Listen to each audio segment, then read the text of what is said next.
Welcome back, everyone, and you're listening to Linda and Vision 2030. Our guest today is someone who truly represents what's possible when talent meets vision. Rayyan is the youngest software engineer ever hired by Microsoft, a Guinness World Record holder, and global voices for youth in technology. His journey started at early age, passed through Saudi Arabia, and today he is here with us to share his story with us.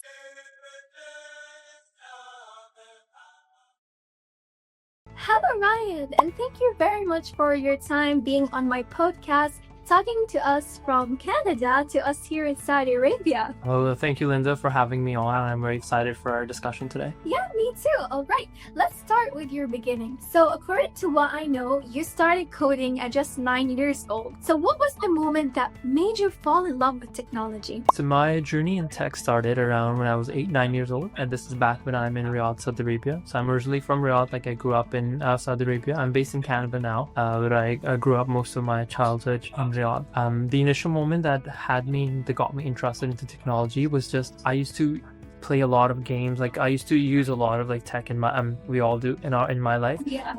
But then I had that initial like interest that whatever I used to play. So I used to be a very big like FIFA fan, a Call of Duty fan. So I just wanted to create those games of my own. So like my own version of those games. So looking up on YouTube how to create like FIFA. Absolutely no idea what I'm doing, but just getting started on that journey. Got me like introduced to like basic web development, basic app development, etc. So like, the first first website I ever created was like very simple, a birthday card generator. You add in your name and it would just like say happy birthday, play some music and like some animations, and that's it.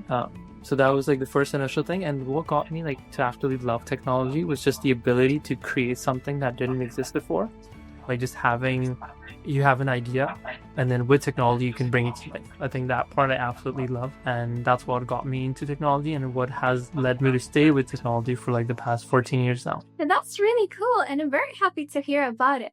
Well, you lived here also as well in Riyadh before moving to Canada. So how did that chapter of your life shape your ambition and mindset? I think a lot. The main thing that life in Riyadh and Saudi Arabia taught me was that to always think ahead of like making progress, and I think just having that mindset from a very young age helped a lot. And this is like what I'd say to youth all the time is like the opportunity we have right now is so immense. Like all that you have to do is literally just put an effort into like just learning about how you can level up, the way you make progress, all that stuff. Like it's just so immense, all the opportunity to like actually level up in like whatever goals that you have, whatever dreams that you have to actually achieve them. And I think that initial time period that I spent in Riyadh that really instilled that mindset is that making progress is possible, getting to a higher level is possible. All that you have to do is just work hard and just put in an effort. So. Well, good to know about that, and also good to know that you were also from the people who grew up with Vision 2030 as well. Is that right? Yes. I towards the second half of my time in Riyadh, like Vision 2030 was announced as well, which was I think one of the things where a lot of people can draw inspiration from as well. It's like the work especially happening in the kingdom. I recently visited Riyadh back a month ago for AGF, Miss Global Fest, and just the amount of development, the progress you see is so inspiring. Is like just the commitment of Saudi Arabia to level up. It's absolutely amazing. And by the way, this is just the beginning. We're already achieving a lot before Vision 2030 itself. Well, we're really happy to hear about that. So at the age of 16, you became the youngest software engineer ever in Microsoft's history. So what was going through your mind when you got that opportunity or that chance? In Microsoft history as well as in the world as well. So like this Guinness World Record is for that. Is the youngest one in the world. So across Microsoft, like even outside of Microsoft. Congratulations. Perfect. Thank you. What happened there was it was mostly that was a very positive validation that since a young age, since I started in technology, like my goal always was to be able to like just do big stuff, like just do something of my own, make progress, like just keep leveling up, be a better like technology person. And then at 16, when I got hired by Microsoft, like that was a very pivotal moment in my life and my family's life as well. because it showed you what's possible. Like no 16-year-old gets hired at a big tech company. I did. So, and that was the first time ever. So that showed me, the people around me, that hey, if you put your mind to something and you actually work towards it, like dreams do come true. And like my dream always from a young age was that like I just want to be in the industry. Like I want to make like actual products, like do like actual things that have real life impact. And I think that moment was just so validating. It's like if you have a goal, if you have a vision, like you can achieve it. So yeah, that's amazing, and I really love people who dreams big as well. And you were a big dreamer, and I would like to congratulate you again for that. Many people think age is just a limitation. From your own experience, how did you turn your age into strength instead? So age is a limitation in a lot of ways. Like even for me in my journey, the main problem I always had was that I was always too young for everything. So in school, I really think that problem too. Yeah. So like in school, so I graduated high school. I finished school early as well. So I was 14 when I finished everything, 15 started university as well. And all the problems I had was I was too young.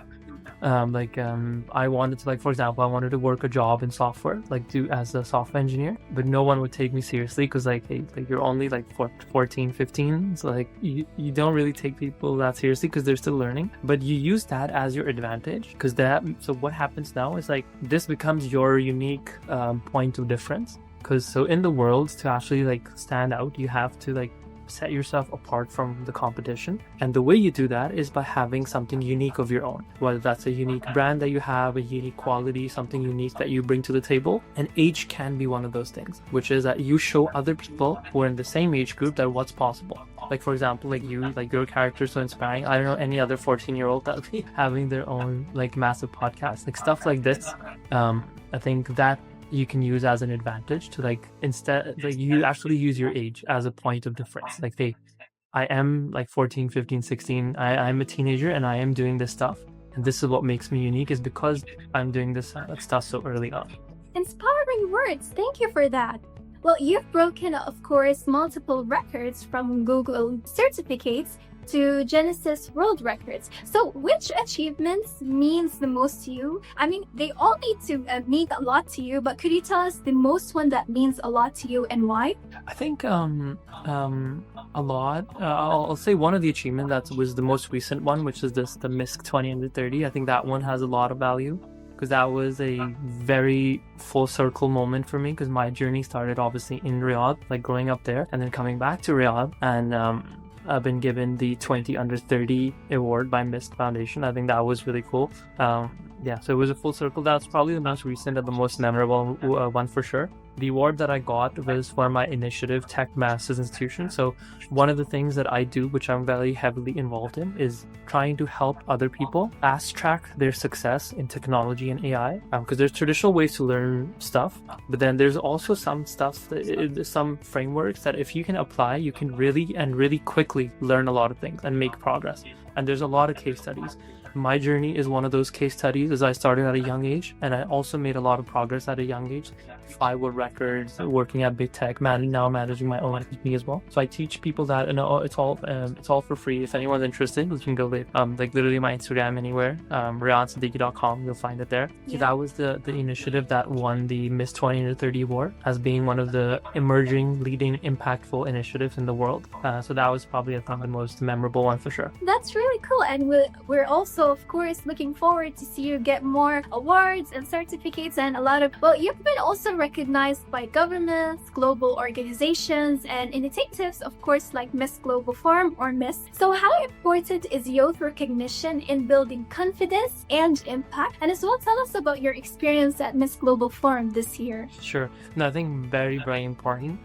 Because it gives you just positive validation that, hey, I am on this journey, like this is my vision, I want to achieve this, and as I'm making steps towards it, I'm getting recognized for my efforts. That is very motivating, because that motivates you to go even further, to like get even more recognition and stuff like that. And true.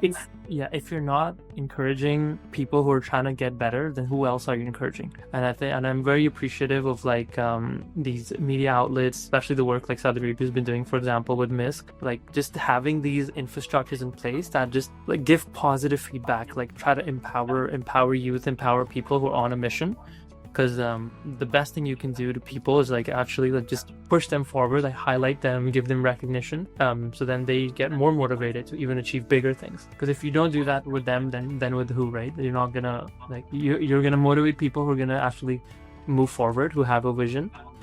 So I think it's very important. The second question, I missed the experience was just so phenomenal at Miss Global Forum. Absolutely amazing. Got to meet so many amazing people. Got to meet with you as well. And a lot. It was just absolutely amazing. From the organization to the amount of depth of people that you had from so many different industries, all talking about how to actually just make progress, how to be better, how to dream big, and how to actually take practical steps towards that. It was absolutely amazing. I had my personal experience there was I was the opening keynote speaker, so I had the one of the opening sessions, and then also a panel on like artificial intelligence and human creativity. So it was I have absolutely no words to describe it. Absolutely amazing, very fun, very knowledgeable experience. Yeah, and it's a really big inspiration, literally, to every youth. Even my friends, like, they were really inspired by Miss Global Forum literally every year. And when this year I was there, they were like, oh my god, Linda, we're very proud of you. And like, you're representing the Saudi youth, talking about Vision 2030 and all of that. It's really amazing. Well, for my own experience, I also did have a panel discussion, and I introduced Rio Ferdinand. And it was really amazing. All of them, they were really cute and as well very friendly. And everyone there, literally, again, I'm gonna say, very big inspiration for me. Well, beyond your personal successes, you founded Ray Tech and as well Tech Masters Institution. So why was giving back such an important step to you? Yes, no, I think giving back is very important because this is one of the things I said in one of my sessions as well, is like all that we're doing here, this is all positive sum. Positive sum means that if I teach someone something, I also gain something from it. Like, it's not, no one's at a loss here. So I think with the Tech Mass Institution, my main effort is to try to help.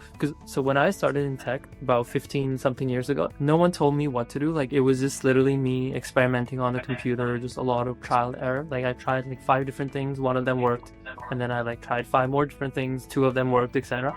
And I literally just did that for like 13-14 years, just to be able to get to this point. If I had a mentor or a guide or like someone to like tell me like, hey Ryan, study this, like don't worry about this is not important, I would have literally progressed so much faster. But I didn't have that. But now I try to be that for other people, as I do a lot of one-to-one coaching, a lot of mentorship as well. Just trying to help people like really excel their careers, excel whatever that they want to do. Whether they have an idea, they want to build a software business, for example, they want to like get a job in tech, like build a career, etc. Like how they can really cut off all the things that are unnecessary and really focus on the things that make progress. So I think it's very important because it helps me as well, and then it helps other people make progress faster. And with Ray Tech, it is my software development company. So that is us creating, and this is something I've been doing since I was literally like, the first ever contract work I ever got was when I was 10 years old, and my uncle was to create a website for him. So he's a property, like a real estate agent. And so he told me that, okay, create me a website. And I got like, I don't know, I think like 100 riyals for it. This was like a long time ago. So that was my first ever project.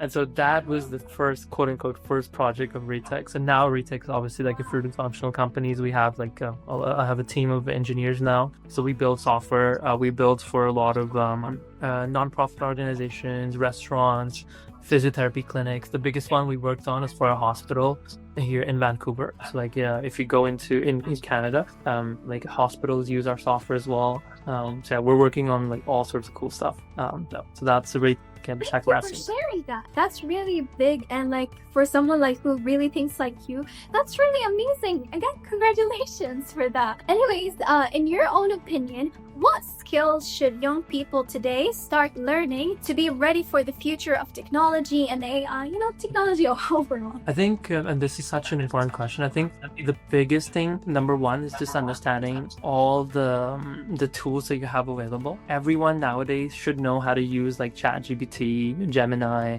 Canva to create like basic designs, for example, or like how to create like even really basic like websites, or just like anything functional. I think it's very important that everyone should know how to use like these image generation tools at a very basic level.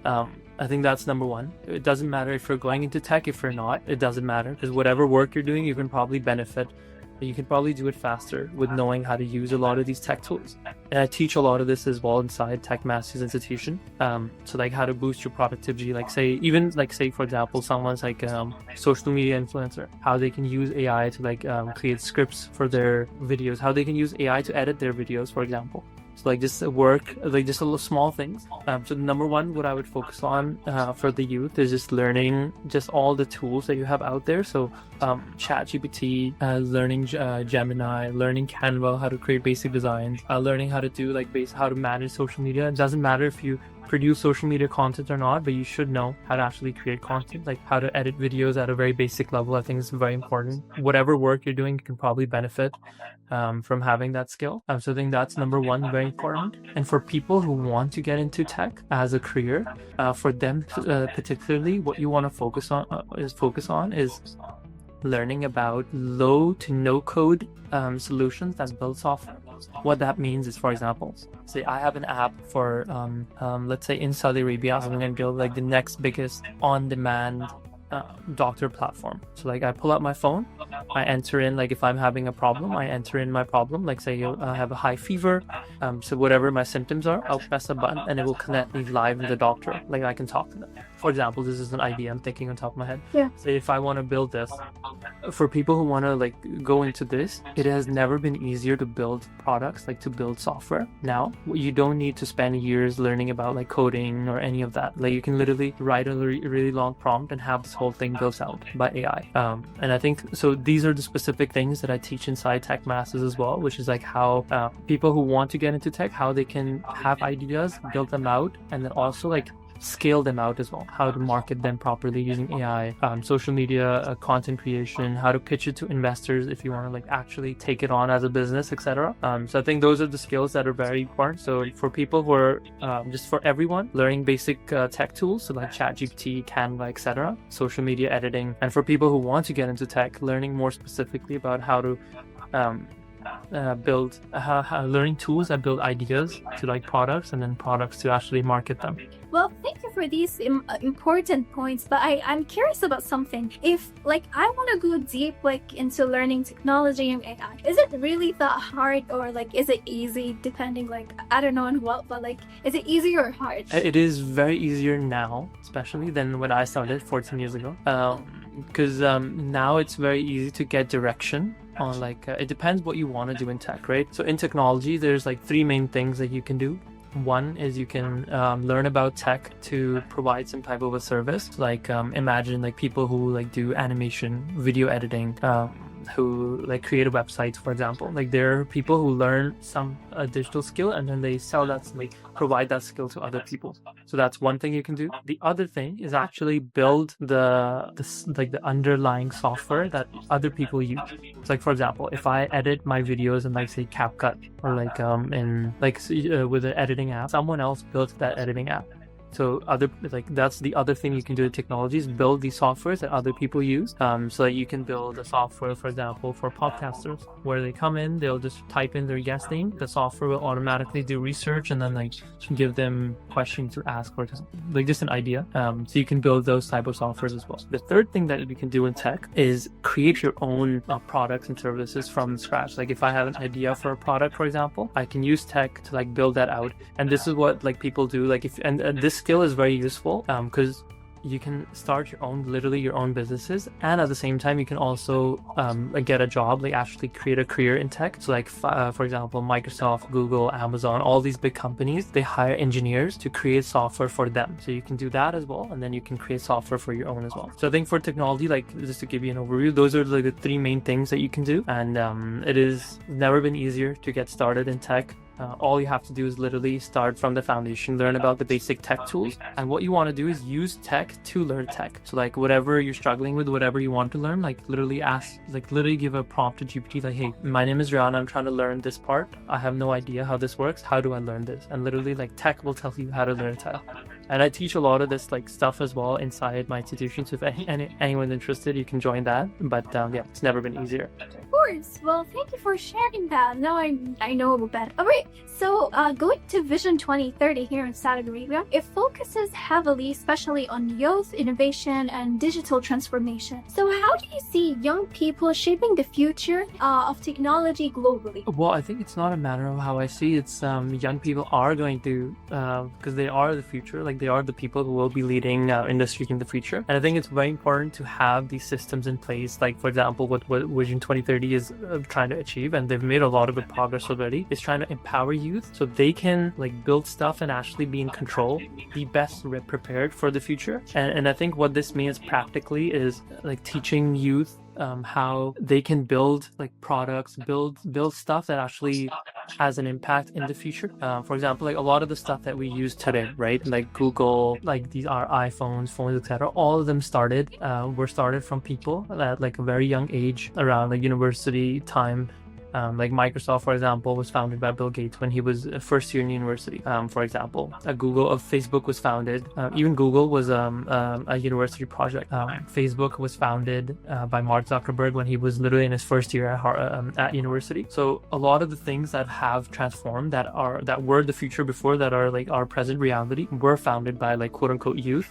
And I think it's very important to give them the proper education, the proper platform, so they can then build stuff that has actual impact. So I think youth play a very major part in shaping the future. The ideas, the creativity, the energy. I think those are three things that you cannot replace, and that's why the youth is such a special group, is because they have these ideas. They're willing to like literally, and no matter what, they don't see what's possible impossible. Like they'll find a way around it. They'll find solutions to problems, and that there has been enough case studies. Like even the software, whatever tech we use in our life, was built by youth, and I think it's now people for us who are now the youth to actually move this forward. So I think they play a very major role. Finally, if you could give one message to a young listener who feels like lost or unsure about their future, what would you like to tell them? I think my message would be two things. One would be to, if you're feeling lost, confused, that is totally okay. Everyone who has done something worthwhile in their life, they have felt lost and confused. That is a good thing. Now what you need to do, you are lost, and now you need to take practical steps into getting through that phase. What that means is, number one, starting like literally on a piece of, I know this is like cliche, everyone says this, but it really works. Literally on a piece of paper, write things that you just want out of life. The things that you see yourself achieving, places, traveling, things you want to buy, whatever. Like just the things that you want in life, just write them down on a paper. And then we'll start that as our base motivation. This is what I did in my journey whenever I felt lost and confused, because a lot of my journey was without a mentor. Like I didn't have literally no teacher. It was like trial and error on my own. And so writing down your goals, like what do you want out of life? Like what's, like if there was just a magic wand, if you can like everything that you wanted from life, what are those things? You write those down on a piece of paper. You start with that.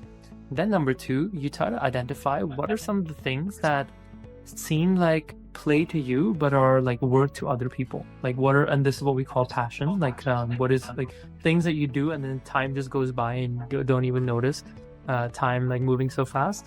Whether that's like drawing, well for me it was like spending time on my computer trying to build stuff. Whether that's making like social media content, whatever that is, try to identify those things in your life. And these are the things that we want to lean into. We want to spend more time into that. Starting out with your goals, identifying your passions, and then number three, actually like cutting out all the other things that are not your passion and spending your time like trying to get better at those. So like for example, for me, it was a lot of like technology work, like building stuff, like building apps, building websites. That's something I liked. So what I did was I got rid of other things that were taking time away so I could spend more time and actually get better. Actually try to achieve, like aim for something higher, a higher vision, try to achieve that. Once that's achieved, go even further. And just having this habit, building habits, I think this is something that will get you out of your confusion and your like feeling lost. The second piece of advice, which is very important, is that you need to identify people who have what you need, who like for example, like if I want to be a really awesome tennis player, like that's my goal, I'll try to find who are the good tennis players and I'll try to learn from them. And this is the best thing that you can do whenever you feel lost and confused, is actually seek out mentorship, seek out people who have gone through the journey that you're going through. For example, in tech, if you want to get better at tech, try to look at people who already are in tech, who've achieved a lot, and then try to reach out to them and like try to see what what they're doing. If you want to be, say, a football player, you're trying to look at good football players and then see like what they do or what they did when they were younger. And so that's honestly the biggest message, piece of advice I can give to people is that whenever you feel lost, confused, try to write down your goals and seek out people who have what you need. So you'll learn the most from not people who are the most closest to you exactly, but people who are the closest to your goals. Those are the people you want to try to learn the most from. Well, thank you very much for sharing all of these points, because as well, they're really important and very inspiring, like to me as 14 years old and other people as well. Well, thank you very much. Before we can end this episode, I have I think 5 rapid fire questions for you. You have to answer very fast. All right, are you ready? Sure. All right. Let's do it. So, if you weren't in tech, what would you be doing? Football player for sure. Oh, I used football to player. love football. No. All right. Yeah. What app you can't live without? These days, YouTube. I'm a very big, listen to a lot of podcasts on YouTube. Yeah. Oh, cool. Good to know. All right. What word your friends would use to describe you? Very out of the box thinking. So that's not one word, but probably that. Box thinking. All right. That is just 4 words. Oh, it's okay. It's fine. Biggest myth about being a tech genius? Is that your family thinks that if their internet is not working or something, that I can fix it. So, I don't have that knowledge. If your computer doesn't work, yeah. Whoa. All right. So lastly, one thing people would be surprised to know about you. I'm a very big sports fan, so anything that has to do with speed, whether you're running fast or going fast, fighter jets, Formula 1, I'm a very big fan. I used to do a lot of mountain biking as well, so I would in Canada we have these big mountains. Yes. And then I would start from the top and you try to go down as fast as possible. Wow. So that's Well, really good to know about that side of you. Well, thank you very much for being on my podcast. I really had fun talking with you, learning more about tech and all of that stuff. Thank you very much. perfect. Thank you so much for having me. I had an awesome time. Of course. Anyways, looking forward to see you again in conferences, forums, or any other work. Right, bye. Likewise.